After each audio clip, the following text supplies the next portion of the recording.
A woman goes to a doctor. She's expecting a baby. It's a beautiful occasion. The doctor does a sonogram, and the woman specifically tells the doctor, please don't tell me the sex of the baby. I don't want to know what it is. Fine. He does the sonogram, all finished, and when he's all done with the test, he says to her, well, I wouldn't paint the room pink just yet. What does that mean? And she doesn't want to hear, and she walks out. And of course, the rest of the day, what did he mean? Don't paint the room pink just yet? Did that mean that it really is a girl? Maybe it's not a girl. She doesn't know. We've all been in this situation. We go to a doctor and we hinge on every single word he says. Well, I'm not really sure, but there could be some kind of serious virus here. What did he mean serious? What did he mean a virus? What did he mean I'm not sure? Doctors are in that position where the words that they use are so significant. Well, recently I met someone who I had not seen in quite a long time. I didn't really know who he was actually. And when we spoke to each other, he said to me, I remember what you said about the whole topic about getting married and dating. I was giving a talk about that, and this was going back at least 12 years ago.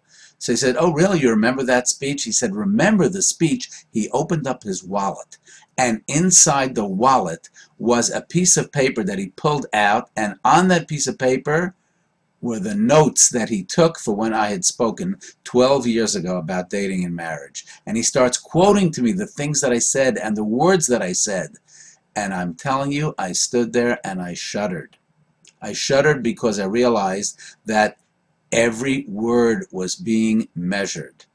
Folks, I realize it's not just doctors, and it's not just people who speak publicly, but it's all of us. People sometimes will hinge on every single word you say.